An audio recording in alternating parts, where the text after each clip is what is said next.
আজকে আমাদের রেসিপিটি হলো চাল কুমড়োর চাক চাক করে কেটে মাঝে পুর ভরে ভেজে নেওয়া। চাল কুমড়োটা আমরা সেদ্ধ করে নিয়েছি, দেখতেই পাচ্ছেন সেদ্ধ হয়ে গেছে পিসগুলো, টুকরোগুলো। এরপর আমরা এই গরম জল থেকে সেঁকে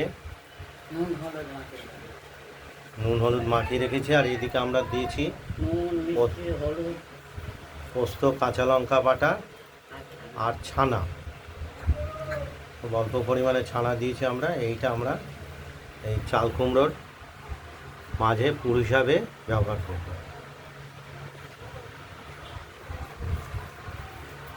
আর এদিকে আমরা তো কড়াইতে তেল বসিয়ে দিয়েছি, তেলটা গরম হয়ে গেছে।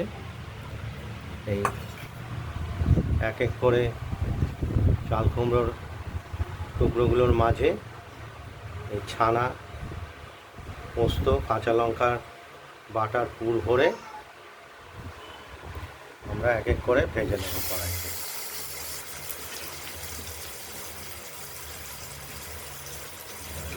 অনেকেই অনেক রকম পদ্ধতিতে এগুলো তৈরি করে, আমরা এই পদ্ধতিতে তৈরি করছি।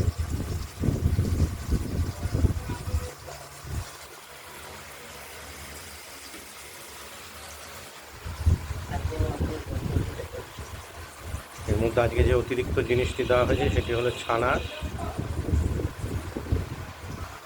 কিছুটা মিশিয়ে দেওয়া হয়েছে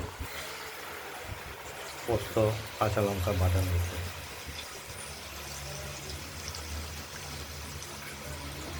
একটি চাল কুমড়োর অসাধারণ টেস্টি জিনিস পুর ভরে ভেজে নেওয়া।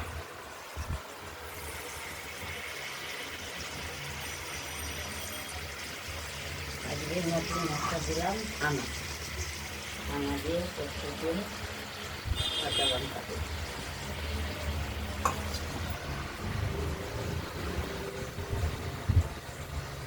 এটার স্বাদ আরও বেড়ে যাবে, এটার স্বাদ আরও বেড়ে যাবে।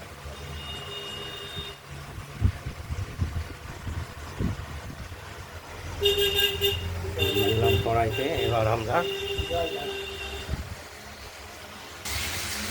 এগুলোকে খুব চাল কুমড়োর টুকরোগুলোকে খুব ধীরে ধীরে ভেজে নিতে হবে। যেহেতু চাল কুমড়োর চাকগুলো সেদ্ধ করা, এগুলো লাল ভাবটা কম হবে ভাজলে। ভেতরের যে পুরটা দেওয়া হয়েছে সেটাও সেদ্ধ হবে।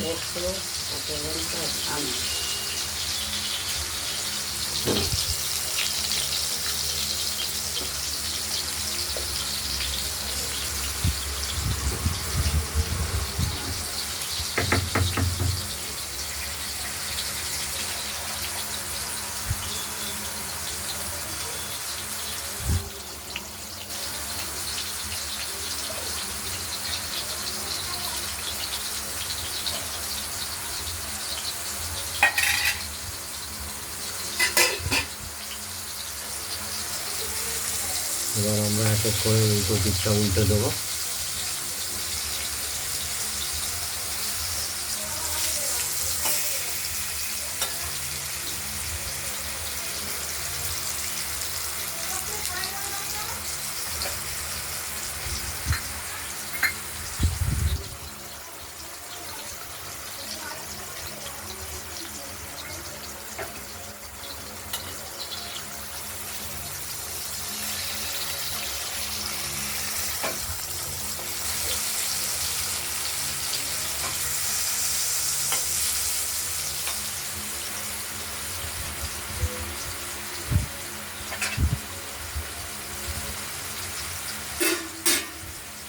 দেখতে থাকুন, ভাজা হতে থাকুক।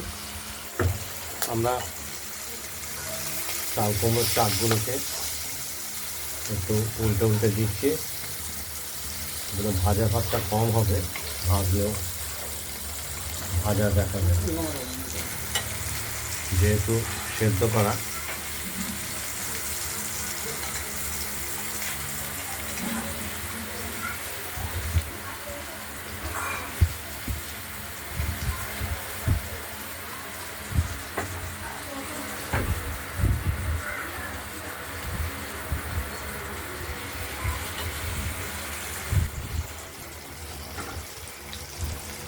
তৈরি না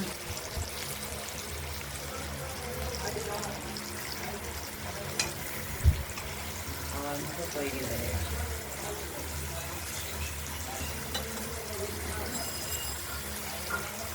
এইভাবেই চাল কুমড়োর চাকগুলো তেল সহ ভাতে মেখে গরম ভাতের সঙ্গে মেখে খেতে হবে, তবে গিয়ে স্বাদ।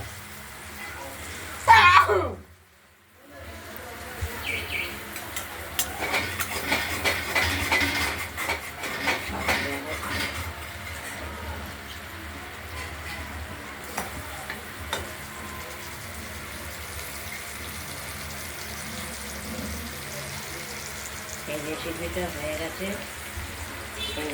এই ভিডিওটি যদি ভালো লাগে লাইক করবেন, কমেন্ট করবেন, আর রান্নাবান্নাটা যদি ভালো লাগে সাবস্ক্রাইব করবেন।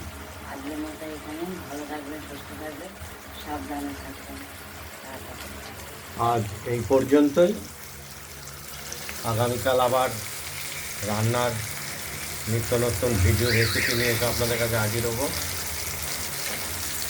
নমস্কার।